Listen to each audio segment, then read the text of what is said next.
नेपालमा एउटा काम भनियो, त्यहाँ पुगेपछि अर्को काम दियो, एउटा तलबको आश्वासन दियो, व्यवहारमा अर्को अवस्था भेटियो। कसैलाई बिचौलियाले सपना देखायो, ऋण बोकाएर विदेश पठायो र गन्तव्यमा पुगेपछि उसलाई आफ्नै भाग्यको भरमा छोडिदियो। रेमिटेन्स आउँदा उनीहरू अर्थतन्त्रका आधारस्तम्भ हुन् भनेर भन्ने गरेका छौँ।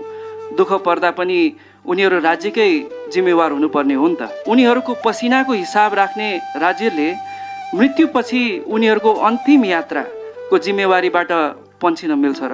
तर यो प्रश्न मैले सरकारतर्फ मात्र तेर्साएको भने पक्कै पनि होइन, यो हामी सबैलाई प्रश्न हो। मेरो प्रश्न सरल छ, कानुन कागजमा छ भने नागरिक किन अझै असुरक्षित छन्? सायद हाम्रो मुख्य समस्या भनेकै कानुनको अभावभन्दा पनि बढी कानुन र नागरिकको जीवन बीचको दूरी पो हो कि? विमानस्थलमा गइराख्नुभएका हाम्रो परिवारजनले बोकेको झोलालाई मैले देखेँ।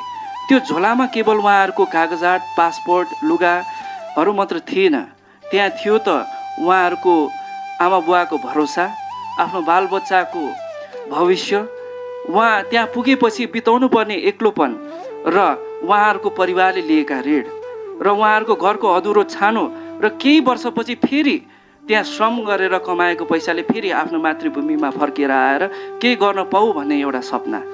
र त्यसैले विदेश जाने एउटा श्रमिक अलपत्र पर्दा एउटा व्यक्ति मात्र अलपत्र पर्दैन, नेपालमा उसको प्रतीक्षामा बसेको एउटा परिवार र यी नेपाल फर्केर उहाँहरूको जुन चाहिँ सिप छ, उहाँले उठाउनु भएको लगानी छ, त्यसलाई सही सदुपयोग गर्ने नेपालको भविष्य कोर्ने एउटा आधार पनि त्यस सँगसँगै बिलाएर जान्छ। म झन्डै 5 दिनको कतार बसाएपछि पुनः काठमाडौँ फर्किएको छु। देखाउँदाखेरि 40 डिग्री देखाउँछ, तर फिल्स लाइक 50 to 55 डिग्री भनेर पनि देखाइरहेको हुन्छ।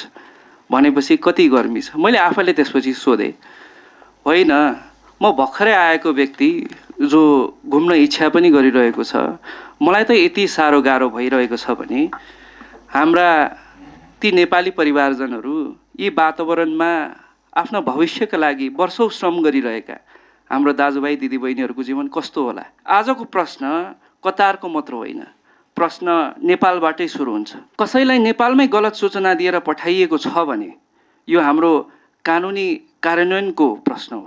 करारभन्दा फरक काम वा सुविधा दिएको छ भने त्यो श्रमिकको अधिकारको प्रश्न हो। अन्यायमा परेको नेपालीले कानुनी उपचार पाउन सकेको छैन भने त्यो न्यायमा पहुँचको प्रश्न हो। सङ्कटमा परेको नागरिकले आफ्नो दूतावास र आफ्नो राज्य भेट्न सक्दैन भने त्यो राज्यको संरचनाप्रतिको प्रश्न हो। सरकारकै पछिल्लो उपलब्ध अनुमान अनुसार करिब 3,70,000 नेपाली कार्यरत छन् कतारमा, तर यो सङ्ख्या केवल 3,70,000 श्रमिक